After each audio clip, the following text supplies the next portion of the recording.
Olá, olá! É com imenso prazer que eu estou gravando essa aula aqui para os educadores da cidade de Darcinópolis, né? A convite aí da diretora das escolas do campo, a Iracélia Aires Lima, que foi uma aluna minha nos últimos cursos online que nós desenvolvemos aqui por meio do Cine e da Secretaria de Trabalho e Desenvolvimento Social. Hoje nós vamos trabalhando um tema aqui especial, e eu vou estar falando sobre inteligência emocional à luz das teorias de Daniel Goleman. Mas antes de iniciar nesse tema gostoso, utilizando aí as teorias desse psicólogo, jornalista, esse pesquisador que pesquisou com muita profundidade o que é inteligência emocional, quais são os pilares da inteligência emocional, eu vou falar um pouco ou muito das teorias de Howard Gardner, onde ele aborda sobre as inteligências múltiplas. Então fiquem bastante atentos aí no conteúdo, anotem, escrevam qualquer dúvida que vocês tiverem, que vocês podem estar fazendo direto aqui pelo meu canal no YouTube, ou vocês podem entrar em contato pelo telefone que eu vou deixar aí à disposição de vocês no final dessa aula, pelo WhatsApp. Eu vou estar mandando livros, vou estar mandando mais vídeos, mais aulas a respeito desse tema, que hoje é um tema fundamental para que a gente seja feliz, né, desenvolvendo aí as relações humanas, sejam elas do âmbito intrapessoal, interpessoal, intergrupal. Então vamos consumir esse conteúdo aqui espetacular que eu sintetizei aqui para você compreender com mais facilidade o que é inteligência emocional e os impactos dela na nossa vida. Mas antes de adentrar nesse assunto, né, gostoso, nesse tema delicioso, eu vou falar sobre as inteligências múltiplas de Howard Gardner, esse cientista espetacular americano que desenvolveu essa teoria, né, na década de 80, e aí ele traz aí um contraponto, porque naquela época se trabalhava a inteligência lógico-matemática, ou QI, como sendo a inteligência capaz de impulsionar o cidadão para o sucesso ou insucesso na vida pessoal, profissional, etc. e tal. Então, eu vou começar aqui com a primeira inteligência, que é a inteligência linguística, né? Ele pesquisou e ele descobriu aí essa inteligência linguística, né? Desde pequeno, o ser humano aprende a usar a língua nativa para ser capaz de se comunicar de forma eficaz. Então, quem tem aí a inteligência linguística bem desenvolvida é o cidadão que sabe se comunicar de verbal, né, ou não verbal, com bastante eficiência, né? A inteligência linguística não só se refere à capacidade de se comunicar de maneira verbal, mas também de outras formas de comunicação, como a escrita, a gestual, né? E olha aqui que interessante, quem domina melhor a capacidade de comunicação possui uma habilidade linguística superior. Alguns profissionais enfatizam esse tipo de inteligência como, por exemplo, políticos, escritores, poetas, jornalistas, palestrantes, conferencistas, pastores, etc. e tal, né? E aí, como foi dito, pessoas que dominam muito bem a escrita, que tem uma escrita rebuscada, os jornalistas, por exemplo, estes também desenvolveram por condicionamento mais essa inteligência. Mas não se preocupe não, se você não tiver essa inteligência latente, nós ainda temos 8 inteligências para estudar daqui até o final dessa explanação. E aí nós temos a lógico-matemática, né, que era muito valorizada. Por muito tempo eu via minha mãe dizendo: meu filho, concentre-se no trabalho, estuda, não desvia o foco, né? É isso que vai lhe colocar em vantagem. E hoje nós temos um exército de doutores desempregados, né? Durante décadas, a inteligência lógico-matemática foi considerada um tipo de inteligência bruta, né? E até hoje nós temos aí a inteligência lógico-matemática sendo utilizada nos concursos, né? Ela assumiu o eixo principal do conceito de inteligência e foi utilizado como ponto de referência para detectar o quão inteligente era uma pessoa. Como o próprio nome já indica, este tipo de inteligência está ligado à capacidade de raciocinar e na resolução de problemas, né, matemáticos ou outros problemas que você aprende a resolver quando entra nas faculdades, nas escolas. Mas não só essa capacidade, mas também a velocidade de resolver esses problemas é um indicador que determina quanta inteligência lógico-matemática uma pessoa tem. O famoso teste de QI, né, ou teste de inteligência, que é baseado nesse tipo de inteligência, é em menor proporção também na inteligência linguística. Então, quem tem mais propensão a utilizar, né, dessa inteligência lógico-matemática são cientistas, economistas, acadêmicos, matemáticos, muitas vezes se destacam nesse tipo de inteligência.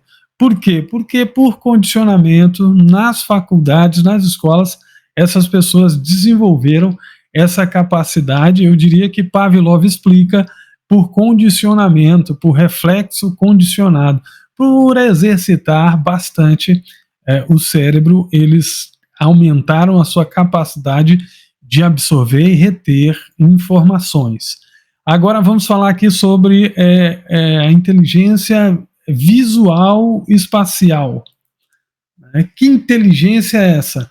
As pessoas que mais se destacam nessa inteligência geralmente têm a habilidade que lhe permite criar imagens mentais, desenhar e identificar detalhes, além de um sentimento pessoal pela estética, né? Então são pessoas que estão muito ligadas à aparência das coisas, aquilo que eles conseguem ver com os próprios olhos, né? Com essa inteligência desenvolvida, encontramos pintores, fotógrafos, designers, publicitários, arquitetos e outras profissões que exigem a criatividade ou o olhar, a visão criativa, né? Então nós temos aí artes finalistas, motoristas, por exemplo, que precisam utilizar a visão espacial de observar com os olhos por onde estão indo, e mesmo fazendo viagens muito distantes, eles são capazes de gravar muitas informações e anos depois eles conseguem voltar pelo mesmo caminho e serem eficientes em encontrar locais que as pessoas que são desprovidas dessa inteligência têm dificuldades, né? E aí temos também os arquitetos, que pintam, que observam os espaços vazios e visualizam os objetos lá, os móveis, e desenham ambientes interiores e exteriores espetaculares. Nós vamos falar agora sobre a inteligência musical. Que tipo de inteligência é esse, né? Primeiro, a música é uma arte universal. Todas as culturas têm alguma forma de música, mais ou menos elaborada, levando Gardner e seus colegas a entenderem que a inteligência musical latente em todos os povos. Então eles perceberam que em todos os povos havia música, né, com maior ou menor complexidade, levando eles a entender que todos os povos tinham essa inteligência musical. Algumas áreas do cérebro executam funções relacionadas ao desempenho e à composição da música. Como qualquer outro tipo de inteligência, você pode treinar e melhorar a inteligência musical. Os favorecidos com essa inteligência são capazes de tocar instrumentos, ler partituras e compor peças musicais com muita facilidade, né? Os favorecidos com esse tipo de inteligência são aquelas pessoas capazes de tocar muitos instrumentos ou de utilizar a voz cantando com muita habilidade. Então tá aí. Se você é músico e toca com perfeição, saiba que essa habilidade tua é proveniente da inteligência musical. Vamos falar agora sobre inteligência sinestésico-corporal. O que seria isso, né? As habilidades motoras do corpo são necessárias para utilizar ferramentas ou expressar certas emoções, e essencialmente para desenvolvimento em qualquer cultura, né? Então você precisa dessas habilidades sinestésicos corporais.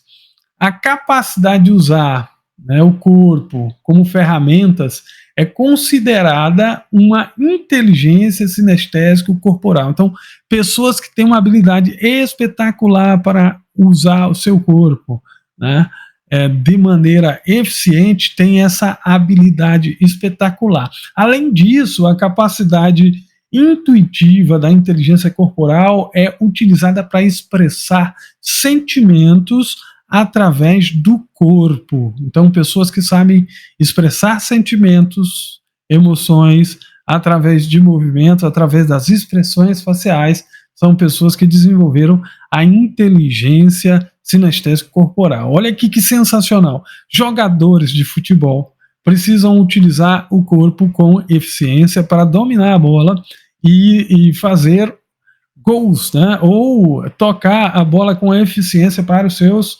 colegas. Pessoas que trabalham esporte de contato, né? Que trabalham lutas, têm que dominar a inteligência sinestésica corporal, senão não utiliza os movimentos de maneira adequada. O que eu posso falar mais sobre esse tipo de inteligência?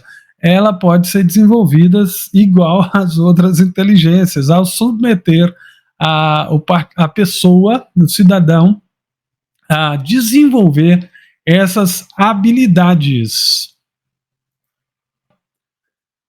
A inteligência naturalista detecta e diferencia e categoriza as questões relacionadas com a natureza, com a espécie animal, vegetal, fenômenos relacionados com o clima, com a geografia, ou seja, fenômenos naturais. Esse tipo de inteligência foi adicionada mais tarde no estudo original das inteligências múltiplas, em 1995, porque Howard Gardner achou necessário incluir essa categoria.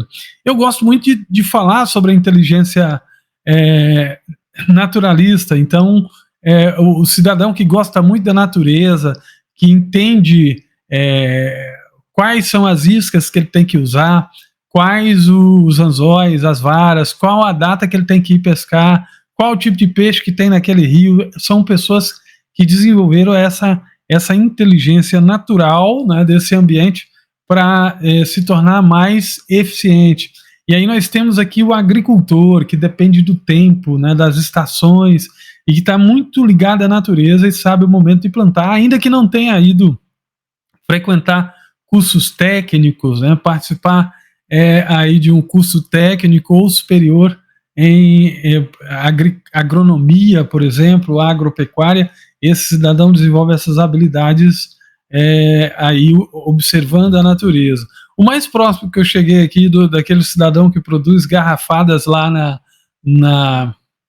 no interior, na cidade, e que muitos de nós já fizemos uso, foi a manipulação aqui de óleos essenciais, né? Então, aquela pessoa que entra no mato, sabe o que é cada árvore, né? Cada vegetal que está ali que ele pode utilizar no processo de cura de uma outra pessoa. Esse desenvolveu a inteligência naturalista. O caçador também, né? Que sabe que tipo de animal que tem na região, aonde esse animal habita, o que ele come, como fazer ali uma ceva para poder matar a fome dele por meio da caça, também é uma pessoa que nós podemos considerar que desenvolveu essa inteligência naturalista. Pessoas muito ligadas à natureza também desenvolvem essa capacidade. Nós vamos agora para a inteligência existencial, e eu vou falar aqui um pouco sobre a inteligência existencial, né? A inteligência existencial é a sensibilidade e a capacidade de abordar questões profundas da existência humana, tais como o sentido da vida, por que morremos, como chegamos aqui. Então, são pessoas que conseguem entender os axiomas da vida, né? Essas pessoas têm muito mais sensibilidade para saber de onde vieram, para onde vão, aonde estão, aonde elas querem chegar, né? E são pessoas mais equilibradas emocionalmente, porque têm um senso de propósito, de missão, têm uma visão de futuro muito, muito bem elaborada, né? Então não é qualquer coisa que demove uma pessoa dessa ou que entristece, né? E mesmo que ela venha se entristecer, ela logo se levanta, não sofre por muito tempo. Agora eu vou falar sobre duas inteligências que nós vamos abordar com muito mais profundidade já nas teorias de Daniel Goleman. A primeira inteligência, ainda tratada como inteligência por Howard Gardner, é a inteligência intrapessoal, que se refere à inteligência que nos permite compreender e se controlar internamente. Ou seja, a pessoa que é inteligente intrapessoalmente falando é aquela pessoa que se autoconhece, que se autocontrola e se automotiva, né? Então, as pessoas que se destacam nesse tipo de inteligência são capazes de acessar sentimentos e refletir sobre eles, refletir com muita profundidade. Essa inteligência também lhes possibilita aprofundar a visão e compreender as razões sobre o porquê de uma pessoa ter esse jeito, ou ser do jeito que né? Ou de se compreender com muita profundidade. Olha aí, eu estou utilizando aqui o espelho, porque tem muito a ver com você olhar para si mesmo, para se conhecer, saber quem né? E se autoconhecer emocionalmente, profissionalmente, se controlar, né, em situações difíceis e de se automotivar. A pessoa que descobre esse caminho dificilmente vai ficar desmotivada, triste, deprimida. Ela sempre vai se automotivar, vai achar motivos para imprimir ações que vão deixá-la para cima, né? Como todas as outras inteligências que nós falamos aqui há pouco, essa também pode ser treinada, desenvolvida ao submeter a programas de capacitações, né? Seja do âmbito do desenvolvimento da inteligência emocional, ou você que atingiu aí já a maturidade emocional acima dos 40 anos, que aprendeu muito com a vida, você pode ter desenvolvido essa inteligência e estar usufruindo dela. A outra que nós vamos trabalhar dentro das teorias de Daniel Goleman é a inteligência interpessoal. Que inteligência é essa, né? A inteligência interpessoal nos permite ficar conscientes de coisas que os nossos sentidos não conseguem captar, né? E que coisas são essas? É uma inteligência que possibilita interpretar palavras, gestos, objetivos e metas subtendidas em cada discurso. Então, às vezes, o que a pessoa fala, como que a pessoa se comporta, por meio da nossa observação das pessoas, nós interpretamos, né? Por meio da empatia, nós interpretamos esses sinais e processamos e agimos em função dessa interpretação. É uma inteligência valiosa, essa danada da inteligência interpessoal, né? As pessoas que trabalham com grandes grupos ou que lideram grandes grupos de pessoas, é impossível essa pessoa ser altamente eficiente se ela não for inteligente emocionalmente, né? E ter a sua capacidade de detectar e compreender as circunstâncias e os problemas dos outros, né? E isso faz com que ela tenha uma maior capacidade para usar dessa inteligência interpessoal para gerir as emoções das pessoas em razão ou na busca de um objetivo. Quem são as pessoas que têm mais possibilidades de desenvolver esse tipo de inteligência? São professores, psicólogos, terapeutas, advogados, educadores, né? Essas pessoas são pessoas que têm a possibilidade de, por meio da sua profissão ou dos estudos que fizeram por longas datas, desenvolver essa capacidade de se relacionar melhor com os outros e atender às necessidades das outras pessoas. Agora sim, depois de falar sobre as inteligências múltiplas de Daniel Goleman, eu vou trazer aqui essa teoria espetacular que pode mudar a sua vida, que é a inteligência emocional nas relações humanas. E para isso eu vou usar ou utilizar aqui dos conceitos de Daniel Goleman, de Salovey e Meyer, 3 cientistas espetaculares que fizeram um avanço sensacional no rumo do estudo e da pesquisa da inteligência emocional. Mas não se engane, porque de inteligência emocional, vários livros antigos já estão aí repletos, né? Só não havia uma pesquisa tão profunda que trouxesse evidências claras para que a gente pudesse entender como funciona a inteligência emocional. Então vamos para o primeiro conceito, o conceito de Daniel Goleman. Inteligência emocional é a capacidade de identificar os nossos próprios sentimentos e os dos outros, digerir bem as emoções dentro de nós e dos nossos relacionamentos. Então esse aqui é o primeiro conceito, o conceito de Daniel Goleman. Vamos para o segundo conceito, que é de Salovey e Meyer. O que é inteligência emocional segundo Salovey e Meyer? É a capacidade de perceber e exprimir emoções, assimilá-la ao pensamento, compreender e raciocinar com ela, saber regular em si próprio e nos outros.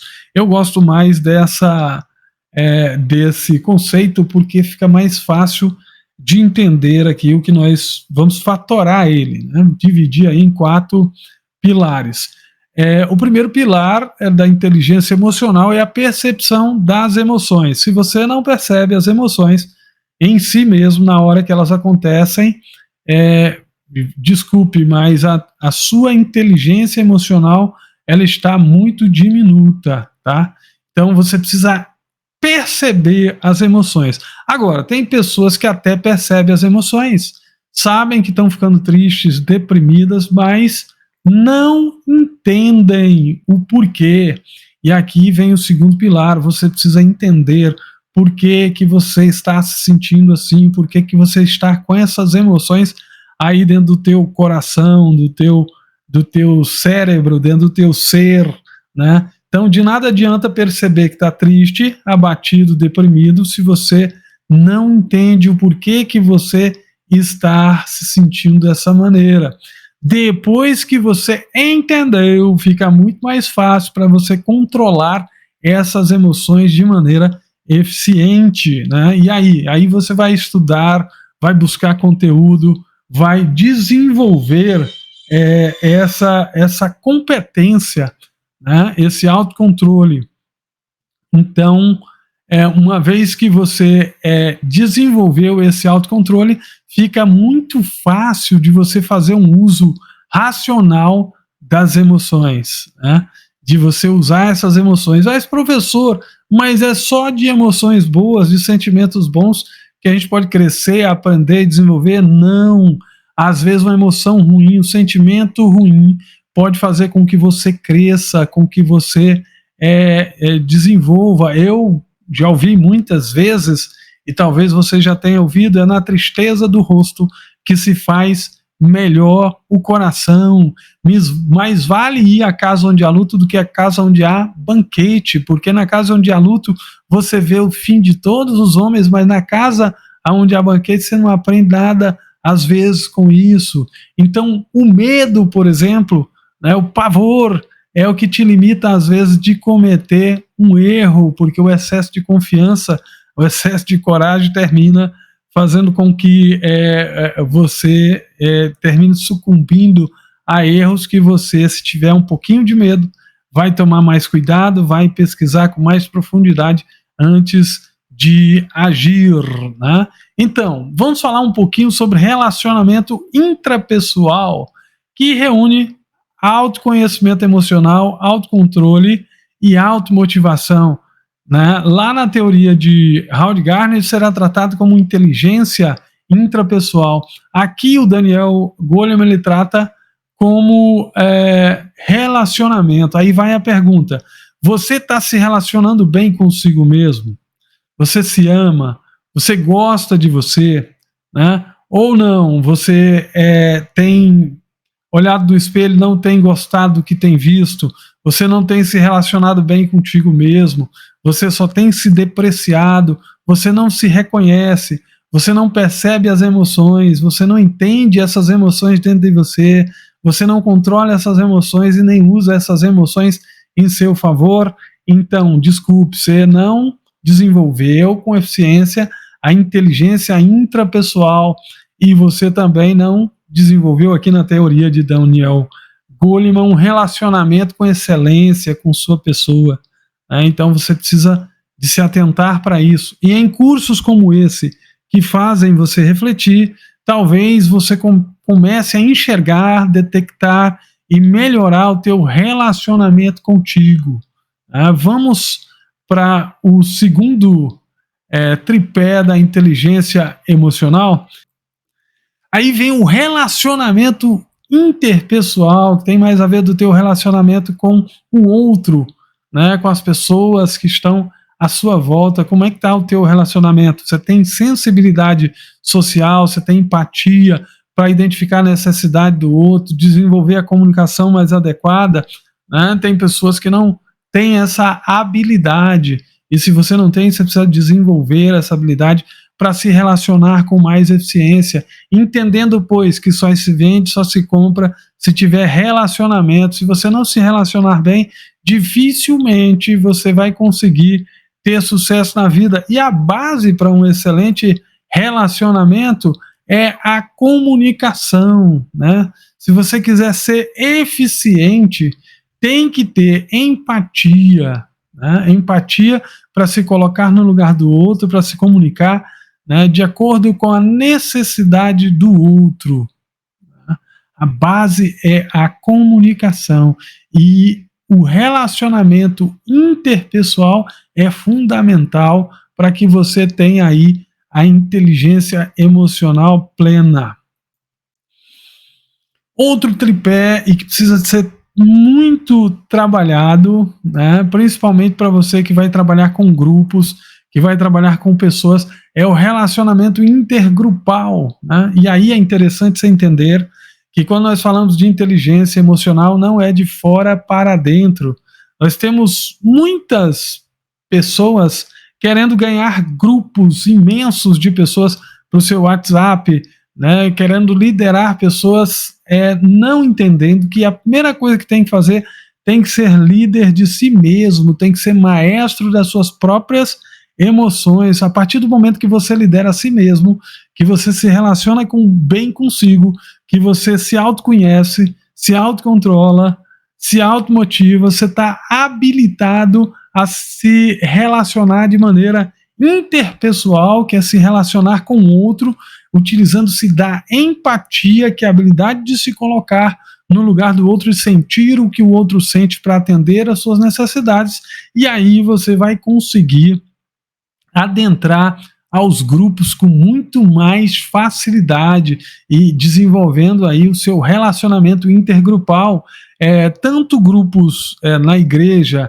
na escola, até mesmo a família, né? Se você não se relacionar bem consigo mesmo, fica difícil se relacionar com os outros e praticamente impossível você ser aceito nos grupos sociais que você convive.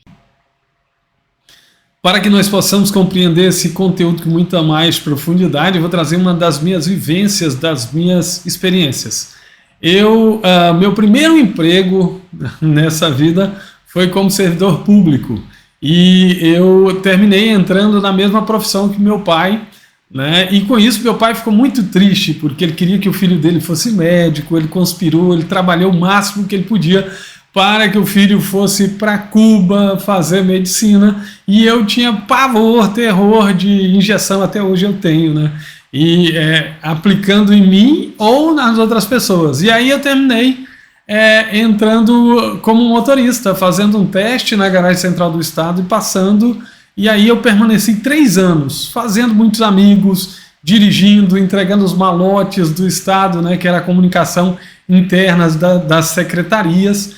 E eu trabalhei no Sistema Nacional de Empregos, onde foi o meu primeiro emprego, né? E quando eu fiz o concurso, eu passei para assistente administrativo, bem colocado, e eu optei por trabalhar lá no Sistema Nacional de Empregos. Um amigo meu chamado Leandro, um parceirão que eu dirigi, nós fizemos muita captação de vagas juntos, e ele resolveu me apresentar para o nosso secretário. O nosso secretário logo me encaminhou para ir para o Cine. No outro dia eu me apresentei, e no meu primeiro dia de serviço como concursado, eu arrumei uma inimiga mortal.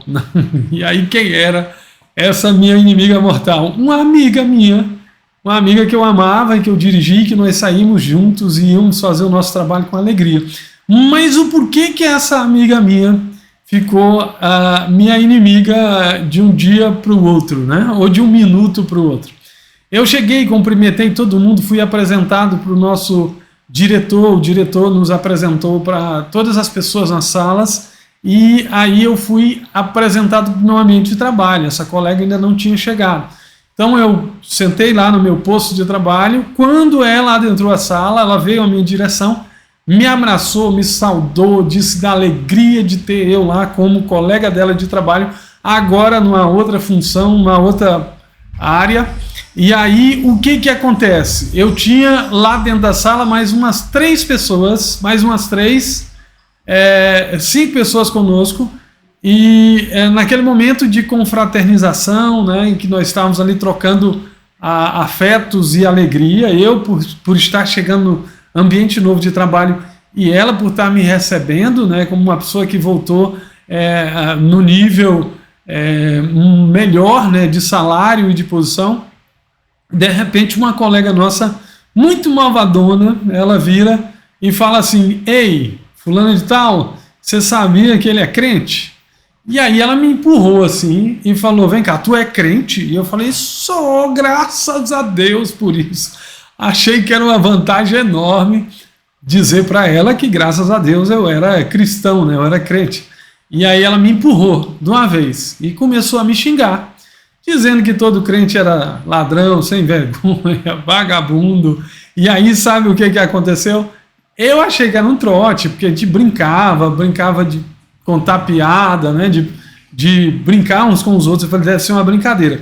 Quando passou de 1 minuto os xingamentos e eu vi que ela estava bastante alterada, aí eu vi que não era uma brincadeira. E o que aconteceu?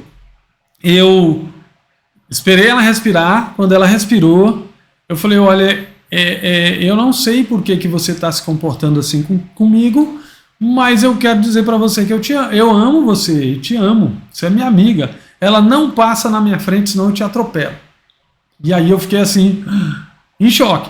Mas aí a colega virou para as outras 2 testemunhas que estavam na sala e falou assim: ó, eu não falei que a véia tá ficando esclerosada? Aí, ó, perdeu o controle. E aí falou assim: Aerocyte, se você quiser agora, nós vamos ali no chefe falar a maneira que ela se comportou com você, e o chefe vai demitir ela. Eu falei: rapaz, eu acabei de chegar, é o meu primeiro dia de serviço como concursado, num ambiente que eu amo, que eu gosto. De repente a minha colega, ela perde o controle por causa de uma palavra que você falou, aí eu vou lá denunciar ela, uma senhora que já está quase aposentando, de fato, 3 anos depois ela aposentou. E aí ela falou: mas rapaz, então bora, denuncia ela, vai fazer uma queixa contra ela, vamos abrir um processo, você tem testemunhas aqui dentro. Eu falei: não, por que eu vou fazer isso com ela? Eu nem sei o que se passa com ela para ela me tratar dessa maneira. E aí olha só o que aconteceu. Eu fui até a minha colega que havia feito a confusão e falei: anota nesse caderninho teu aí, Hoje ela me tem como um dos maiores inimigos que ela tem no planeta. Mas daqui 3 meses só eu vou conquistar ela. E ela vai me ter como um dos melhores amigos que ela tem no planeta. E aí as outras testemunhas viram eu fazendo isso. Eu fiquei durante 1 mês observando aquela amiga até achar o momento que ela tivesse mais sensível para eu me aproximar, para eu poder restaurar o nosso relacionamento, a nossa amizade. E ela estava dando muito trabalho, porque ela não estava conseguindo gerir umas questões que depois eu descobri. A irmã dela entrou numa igreja protestante, dessas neopentecostais, e aí deu casa, deu carro, estava morando debaixo de uma ponte. Ela teve que buscar essa irmã em Goiânia para poder trazer para casa, porque ela estava passando fome debaixo da ponte. Uma mulher de posses, mas que doou tudo para a igreja. E aí ela cometeu um vilão da percepção humana, que é a generalização. O que é a generalização?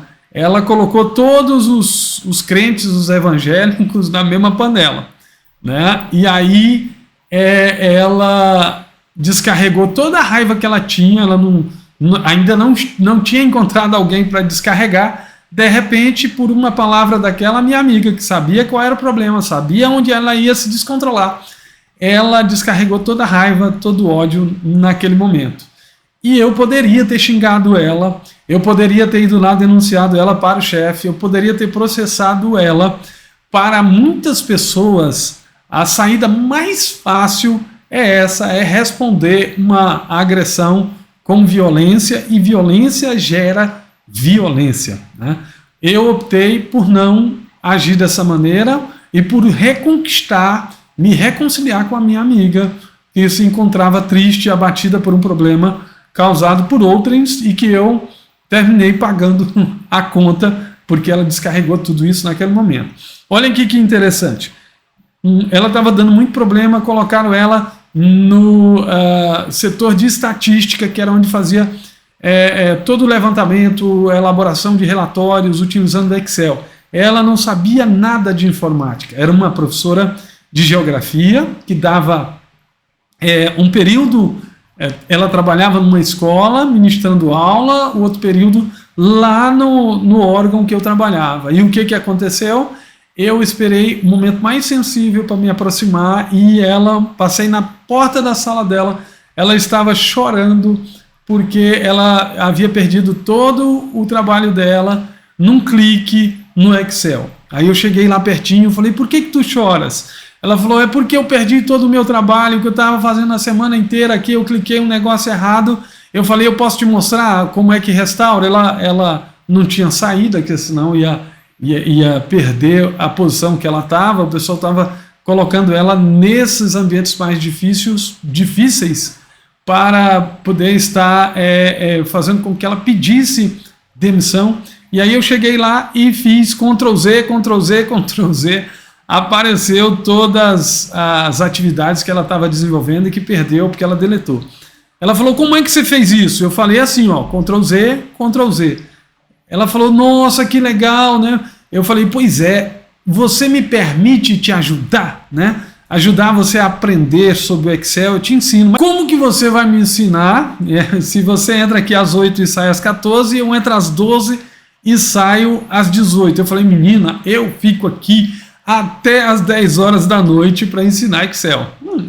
Ensinar Excel eu queria sim, mas eu queria, por meio desse momento que a gente ia passar junto, restaurar o nosso relacionamento interpessoal.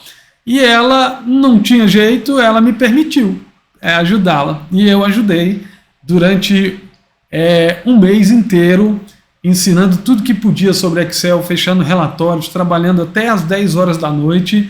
E o melhor aconteceu.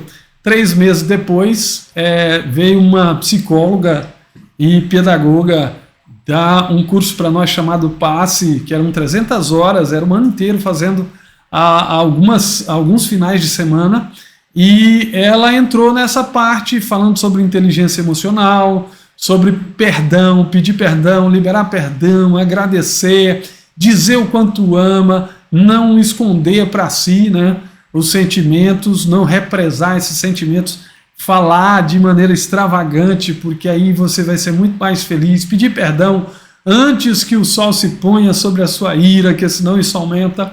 E o que aconteceu? Ela chorava muito. Quando pediram no meio de 90 pessoas para que aquela pessoa que precisasse pedir perdão para um amigo, para um colega que havia ferido, viesse ao centro, ela foi a primeira que foi no centro, e ela me chamou e me abraçou e chorou ali durante 15 minutos abraçada a mim. E quando ela diminuiu ali o choro, ela falou: olha, eu tive sofrendo, eu tive com muitas dificuldades, eu tive deprimida, eu tive problemas porque vocês sabem o que aconteceu com a minha irmã, e a pessoa chegou no primeiro dia de serviço dela, eu descontei tudo em cima dela, foi esse meu amigo que eu amo muito e sempre amei, e naquele momento eu fiquei com raiva e descarreguei todo o meu ódio nele, e falei para ele não passar na minha frente, que senão eu atropelava ele.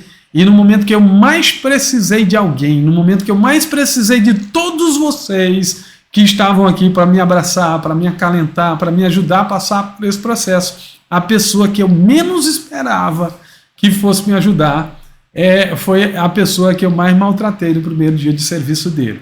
E assim, eu quero dizer para vocês que se tem um amigo que eu tenho no planeta, o melhor amigo que eu tenho no planeta é esse cara, repetindo a mesma fala que eu havia falado 2 meses antes para a colega malvadona, que colocou o conflito entre eu e essa senhora já de 60 e poucos anos. Logo, 3 a 5 anos depois, ela aposentou-se tanto do cine quanto da escola, e eu poderia ter sido uma pedra de tropeço por causa de um descontrole emocional por parte dela, né? E quase que eu esqueci da parte mais engraçada, né? Depois dela ter falado que eu era o melhor amigo dela no planeta, ela disse o seguinte: e tem mais! Se tem um crente que vai para o céu, é esse cara bem aqui, ó. Porque se esse cara não for para o céu, ninguém mais vai, né? E aí todo mundo sorriu, eu sorri, abracei ela, perdoei. E nós somos amigos até hoje, graças a Deus, né? Então, eu quero trazer aqui uma outra história, porque às vezes nós que somos educadores ajudamos todo mundo, nós que somos professores, nós educamos os filhos de milhares de pessoas da melhor maneira possível, né? Nós damos amor, damos carinho, toda a compreensão do mundo para as dificuldades dessa criança que nós atendemos, ou desse jovem adulto que nós atendemos nas nossas salas de aula. Mas quando nós vamos educar os nossos filhos, a coisa é diferente. Eu trabalho com educação profissional há bastante tempo, e a minha esposa também é pedagoga concursada no estado, é professora há muito tempo, hoje é gerente da formação inicial na Secretaria da Educação. E nós conhecemos muito bem aquele ditado de casa de ferreiro, espeto de pau. E aí eu vou explicar por quê, e aí para que você não se descuide, tá? A tua casa é a célula máter da sociedade. E ainda digo mais, de que adianta você ganhar o mundo inteiro e perder a sua casa. E mais ainda, de que adianta você ganhar o mundo inteiro e perder a sua alma. E aí eu estou falando de relacionamento intrapessoal, né? Eu vou contar aqui uma história que aconteceu comigo quando a minha filha mais nova, que hoje tem 8 anos, tinha 5 anos. Eu estava aqui nesse escritório trabalhando, quando ela vem à porta e fala assim: papai, eu tô com saudade. Eu falei: saudade de quê, menina? Nós estamos aqui todo dia juntos. Ela falou: não, papai, eu tô com saudade de abraço, de beijo, de carinho. Eu tô com saudade de o senhor me falar que eu sou a sua princesinha do seu coração. E eu falei: vixe, né? Eu que dou aula disso, trabalhando inteligência emocional, estimulando os meus alunos, educandos a se expressar todos os dias para as pessoas que amam da melhor maneira possível. Estava faltando com isso na minha casa, porque senão a minha filha não estaria reclamando. E eu falei: minha filha, corre, pega o travesseiro, vem aqui, vamos deitar, eu vou ligar uma música e eu vou suprir essa saudade tua, essa falta. E olha só que interessante, ela foi correndo, voltou, deitou do meu lado. Naquele momento que eu estou abraçando ela, acariciando ela, o filho do meio vem à porta, fica olhando assim com a tristeza para mim. E aí eu falei assim: meu filho, o que foi? O que você tem? Ele falou: papai, eu também tenho saudade quando o senhor me abraçava, o senhor dizia que me amava, mas agora eu entendo que é a vez dela, né? ela tá com 5 anos, eu tô com 8, eu já cresci. Eu falei, não, vai lá, pega o seu travesseiro, pega lá e traga para cá, vamos abraçar, o papai vai suprir essa saudade que vocês têm. E nesse momento que eu estava acariciando eles, brincando com eles, o filho mais velho veio até a porta e eu não vi. Olha só o perigo, né? O filho mais velho tinha 13 para 14 anos. Já pensou se a mãe dele não enxerga a necessidade dele? Ele baixou a cabeça, foi muito triste para o quarto, deitou na cama, e aí a mãe dele foi lá. O que foi? Eu percebi que você está muito triste, o que você tem? Ele falou, não, mãe, eu cresci, né, mamãe? Eu estou aí com 13 anos e agora é a vez dos meninos, né? A vez dos meninos o quê? Não, o papai está lá abraçando eles, dizendo o quanto eles são especiais. E aí a vez deles, né? Eu fiquei 5 anos, eu nasci, fiquei 5 anos vocês fazendo isso comigo. Aí a minha esposa veio de lá para cá com ele e falou, aqui ó, você está aí abraçando os outros, ele também está com saudade. Eu falei, vixe, então vamos lá para a cama de casal, vamos todo mundo ficar lá abraçando e suprindo essa carência, essa necessidade dos nossos filhos. E nós fomos para a cama e ficamos lá durante 2, 3 horas abraçando e suprindo a carência desses 3 filhos nossos, né? A carência afetiva, a carência de amor, de carinho, né? de abraço. Então, por que eu estou contando essa história para você? Os ambientes das escolas, das organizações, eles são pensados e trabalhados para oferecer as melhores condições de trabalho. Mas o grande problema, às vezes, que as escolas têm no âmbito do relacionamento, primeiro, intrapessoal, interpessoal, intergrupal, seja do alunado que vocês atendem, né, seja dos alunos ou dos educadores, e quando eu falo educadores, não é só os professores, porque a merendeira educa, o porteiro termina educando também.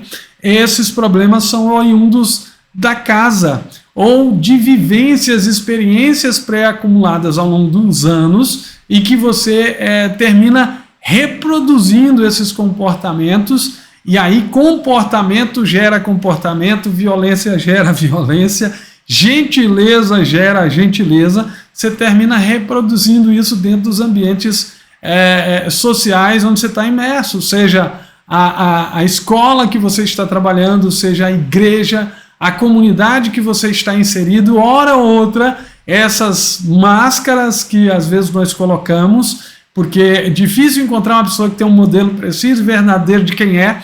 Ela usa uma máscara para a escola, uma máscara para a igreja, uma máscara em casa.